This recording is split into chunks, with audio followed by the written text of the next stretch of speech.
और चलिए बड़ी खबर इस बीच आपको बता दें, आयकर छापेमारी की कार्रवाई में बड़ा अपडेट सामने आया है। आयकर छापेमारी का दायरा बढ़ा दिया गया है। अब देश भर में करीब 46 ठिकानों पर आयकर की छापेमारी चल रही है। केंद्रीय प्रत्यक्ष कर बोर्ड CBDT के निर्देश पर इस कार्रवाई को अंजाम दिया जा रहा है। कानपुर की आयकर अन्वेषण शाखा ये कार्रवाई कर रही है।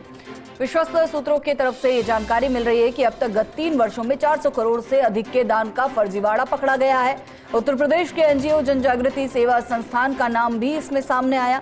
भीलवाड़ा निवासी महेश त्रिवेदी और योगेश शर्मा इस संस्थान के संचालक बताए जा रहे हैं। सामाजिक, पर्यावरणीय, सांस्कृतिक और आर्थिक मुद्दों के क्षेत्र में ये NGO सक्रिय बताया जाता है। दान में मिली रकम का कई देशों में हस्तांतरण इस दौरान किया गया। फर्जी आयात के नाम पर धन का हस्तांतरण हुआ।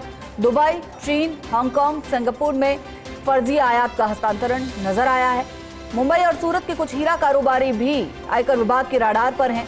भीलवाड़ा के CA आशीष जैन और मथुरा, मुंबई और कोलकाता के CA भी इन पूरे प्रकरणों में लिप्त बताए जा रहे हैं। राजस्थान के अजमेर, विजयनगर, भीलवाड़ा और पुष्कर के 18 ठिकानों पर छापेमारी चल रही है। कानपुर से आए आयकर अधिकारियों को राज्य की अन्वेषण शाखा के अधिकारी भी सहयोग कर रहे हैं और साथ ही बोगस खातों में धन का लेन देन और इस राशि को विदेश भेजे जाने के भी प्रमाण मिले हैं। खबर पर ज्यादा जानकारी के लिए हमारे एसोसिएट एडिटर विमल कोठारी हमारे साथ जुड़ चुके हैं। विमल जी, आयकर विभाग की टीम ने अपनी जांच का दायरा बढ़ा दिया है और ऐसे में पूरे देश की बात करें तो कई बड़े बड़े घोटाले इस दौरान सामने आ रहे हैं। जी माधुरी जी, जहाँ तक इस पूरे घोटाले की बात करें, ये पूरा घोटाला ऐसा मामला है जिसके अंदर बोगस खातों के अंदर धन का लेन देन हुआ और फिर उस लेन देन में जो राशि थी उस राशि को विदेश भेजे जाने के प्रमाण आयकर अधिकारियों ने जुटाए हैं।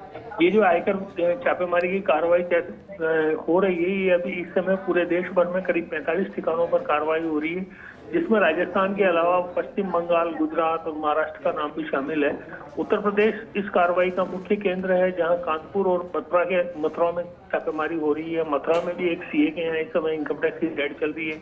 कानपुर की जो टीम है, कानपुर की टीम के पास में ये सूचना थी कि जो एक NGO है जो उत्तर प्रदेश में रजिस्टर्ड है, जन जागृति सेवा संस्थान, इसका नाम सामने आया है। इसके जो संचालक है मिस्टर महेश त्रिवेदी और योगेश कुमार शर्मा, ये भीलवाड़ा के निवासी बताए जा रहे हैं। इनके ठिकानों पर भी छापेमारी की है और ये भी बताया जा रहा है कि ये जो NGO है ये सामाजिक, पर्यावरणीय, सांस्कृतिक और आर्थिक मुद्दों के क्षेत्र में सक्रिय है।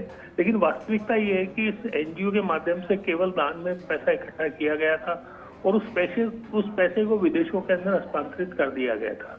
जो अब तक इनकम टैक्स अधिकारियों के हाथ में प्रमाण हाथ लगे हैं, उसके अनुसार दुबई, चीन, हांगकांग और सिंगापुर में ये पैसा गया है और इन सभी देशों से फर्जी आयात बताया गया है। इसी कड़ी में मुंबई और सूरत के कुछ हीरा कारोबारी भी इनकम टैक्स के रडार पर हैं। हालांकि ये कार्रवाई बड़ी लंबी है, उम्मीद की जा रही है 2-3 दिन ये कार्रवाई चलेगी और इसमें अब तक जो 400 करोड़ रुपए से अधिक के दान का फर्जीवाड़ा इनकम टैक्स अधिकारियों के हाथ लगा है, इस राशि में भी और बढ़ोतरी होगी, चूंकि बोगस नामों से खाते खुले हैं और उन बैंक खातों के अंदर बड़ी मात्रा में करोड़ों रुपए का लेन देन हुआ है। अतः ये माना जा सकता है कि इस पूरी कार्रवाई के अंदर सैकड़ों करोड़ रुपए के आयकर फर्जीवाड़ा का उजागर होने की उम्मीद की जा सकती है। फिलहाल कार्रवाई जारी है। अभी आज सुबह ही करीब 7-7:15 बजे के आसपास की कार्रवाई शुरू हुई थी, इसलिए उम्मीद की जा रही है कि जब ये कार्रवाई समाप्त होगी तब पूरी तस्वीर सामने आएगी और इस पूरे मामले के अंदर एक निश्चित रूप से इनकम टैक्स डिपार्टमेंट को एक बड़ी सफलता मिलेगी। जो काला धन को विदेश भेजने के नाम पे जो फर्जीवाड़ा करते हैं, देश के संसाधनों को विदेश भेज देते हैं, उन लोगों के खिलाफ इनकम टैक्स डिपार्टमेंट ने ये ठोस कार्रवाई की है। जी मंत्री।